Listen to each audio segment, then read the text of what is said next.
Hey guys! Hi! Welcome to the...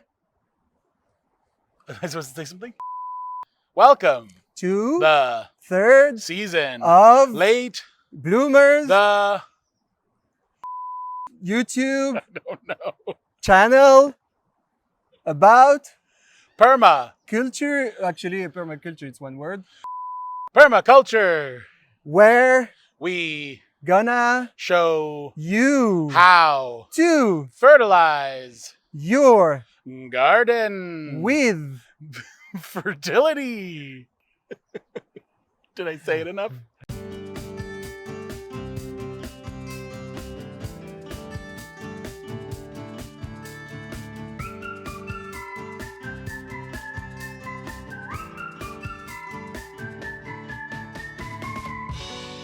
Welcome to our garden in this third and last season, Jen. That's very sad and at the same time very fun, nice because, we're tired. And big thumbs up for Permaculture Design that released this amazing 3-year training when we learned so much this past 2 years, and hopefully we're gonna keep learning this third and last year. So, Salim, why is fertility important in a garden? And why you This do is that? my childlike wonder of asking a question. Why, Dad? Where do babies come from? It's very easy. We need to feed the plants that gonna feed us. That's all. So to understand how the fertility work, we're gonna just explain the life cycle of a plant. A plant gonna sprout, have the first leaves, which are very tender and sweet to eat, and then they're gonna produce the flower full of pollen and nectar. Then they're gonna be transformed into a fruit, and that fruit contains seeds. And once the seed dry, the seed fall in the ground, and then the seed gonna sprout, and you have a new life cycle. And for all the steps that I just mentioned, you have different type of insects, of small animals that gonna feed on the plant. The plant are gonna also create a shelter and a protection for some insects, and also as well other insects gonna reproduce on those plants. And then when the plant dies, unfortunately, everyone has to die. Ooh, that got dark. What it does is it'll decompose and it creates more food and more life in the soil into the form of food for fungi, food for insects and bugs and all those wonderful things at the soil level. And it decomposes and becomes really, really rich nutrients. And while they're feeding, such as the worms, they're gonna carve the soil underground. So they're gonna aerate the soil and create space for the root to grow. And they're gonna release their casting, which is a mix of the dirt and the organic matter that is glued together. And that's organical mineral complex that is really efficient to leave space for the air to flow and has a very good water retention. So when we bring in fertilizers and composts from outside of the garden, while there are immediate benefits in that they make a lot of nutrients available in the moment, we lose out on a lot of those other wonderful benefits. It's not necessarily supporting the diversity of life we want to support. It isn't creating niches. And so it's maybe not going to have as strong of an effect as if we can find ways to create our own mulches and create our own fertilization processes based on the plant life that already exists in our garden. All of that makes a lot of sense in the abstract, but what does that look like in reality? Well, in this episode, we're going to show you a little bit about what we have done to prepare our soil, both in the cold season and the warm season. Requires different things, different approaches to help bring back fertility, increase biodiversity at the soil level, and make sure that our plants are getting fed delicious and tasty foods. Why are you malicious? It's not malicious. This is my tasty. It's like, yeah, this is tasty. This is malicious. tasty. This is oh yeah, you're right. Oh, you're right. I've been doing it all wrong. We're gonna feed them We're tasty gonna feed food. them tasty food. So we're coming to you live from our berry zone, which is great. We got a bunch of blackberries growing behind us here and around us. And we came here because we want to talk about the cold season. There's some very specific things we do in the cold season, our winter, in order to prepare our garden for the coming warm season. So the first thing is manure. We can use in beds compost manure, and that's very efficient to help the bed to gain quickly more structure and texture. For example, when you have heavy clay and you add a lot of manure, composite manure on your bed, it's gonna quickly help the clay and the manure to kind of mix again and glue together again and get less dense, less heavy, but still hold each other In our case, I wasn't going to use manure at first because I wanted to try it without to see how it works. But I met a wonderful woman in our neighbor that raises alpacas, and she has all of this alpaca manure, and she doesn't know what to do with it.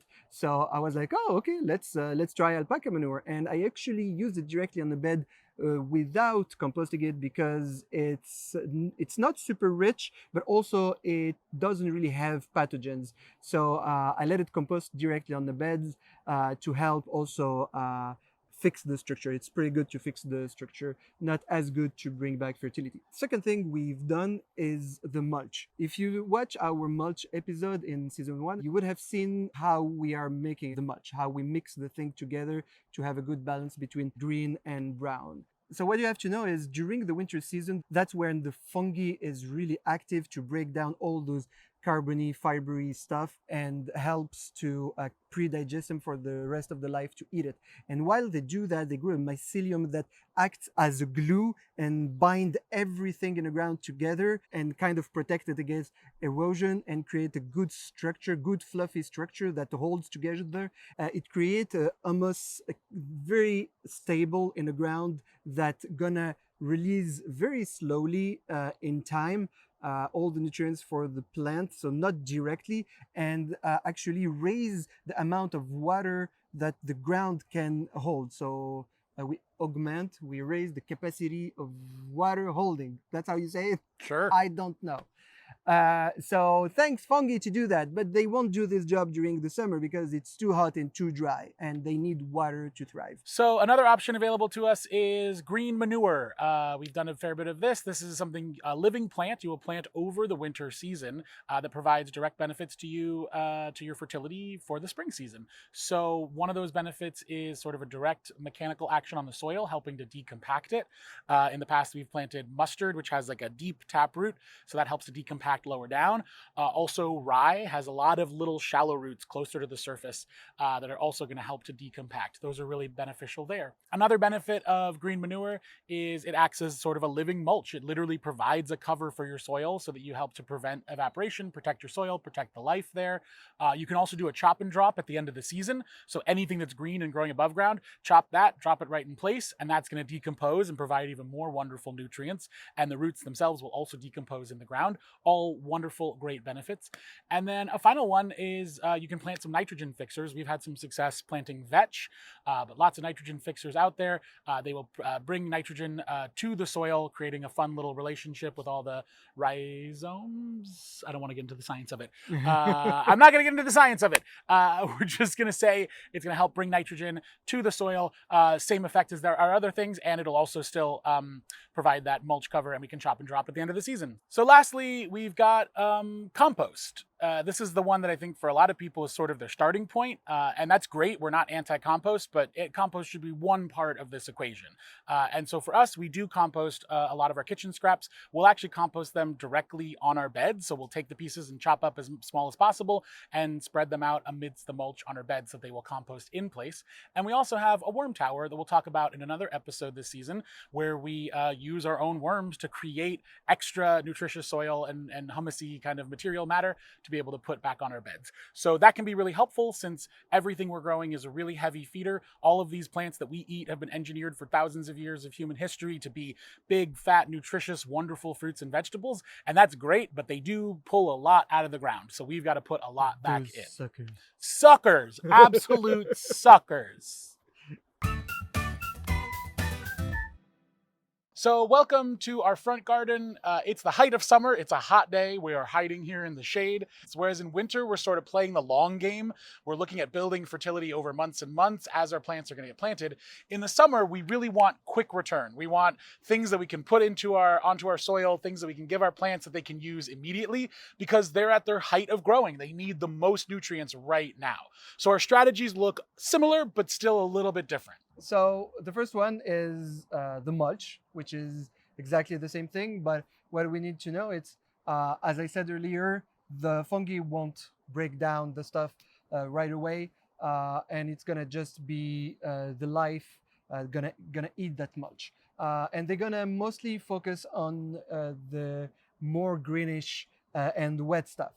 which gonna bring back some kind of quick releasing fertility, which is good for us to give the plant what it's missing during the growing season. Since one of the goals in summer is to get nutrients right to our plants as quickly as possible, something we like to use is a fermented tea. We talked about this a bit in season 1. We had a whole episode about our teas and our mixture. We make a tea out of ferns, nettle, comfrey, and horsetail that we then pour onto our plants on a regular basis. And what that does is because it's a tea, because we're not just putting mulch on the soil, it's breaking down a lot of the nutrients in advance, and it's making them bioavailable to the plants immediately. It's the equivalent of just showing up at McDonald's and ordering a Happy Meal, except much, much healthier than a Happy Meal. And there's no toy. And another benefit, in addition to nutrition, is it protects them. We're providing all these wonderful microorganisms and stuff that's going to help to protect them against diseases and keep them healthy, which also a Happy Meal will not do for you. So the other thing we do, it's worm and or compost tea. Basically, we take the worm casting or compost that is full of microorganisms. We put it in a bucket with the water and some sugar. We let that to brew for 24 hours. And what's gonna happen, all those microorganisms gonna just boom. And we're gonna use after that water that we're gonna dilute and water the plants with it. And what it's going to do is we're going to provide to those plants the microorganism that's going to help them to grow and to be protected against diseases, etc. And lastly, like in winter, compost and worm castings can also still be very useful. Those become biologically available fairly quickly, especially stuff that's already been composted, or worm castings in particular.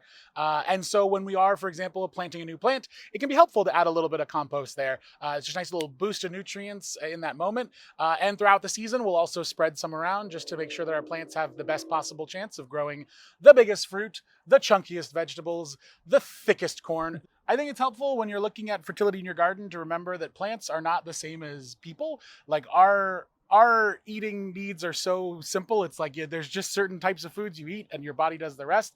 And instead I think of plants in a garden as like one giant organism, right? So it's like the plants, the bugs, the fungi, everything that's happening is all is like the body. And so I think when I think of it in that perspective, it helps you to remember like, oh, right, there's not just going to be one thing. It's not like you can just dump compost on your garden and be like, I'm done. Fertility's ready, right? There's just a lot of other things. You don't have to do all of these things. These are things that have worked for us and we're trying through trial and error. If you don't want to make your own mulch, totally understandable. That doesn't have to happen that way, but maybe try a living mulch, try a green manure. That might be a nice workaround for that. You still get the benefits. Maybe that's easier for you. Or if you don't want to bring in compost, look at vermiculture. If you don't want to do vermiculture, maybe you bring in some compost. The idea being that whatever kind of works for the balance of your garden is great. And if you don't want to grow food, just go in the supermarket and buy your veggies. Huh? Yeah, and if you don't want to go to the supermarket and buy your veggies, just start a renegade clan and drive around through the deserts like Mad Max and raid people's farms and take all of their fruits and vegetables. And if you don't want to watch videos about permaculture, you just click on the next video. Not our next video about permaculture. Well, that was a twist. He did a twist there. That was good. You brought it back around. Nice. Like and subscribe. Like and subscribe.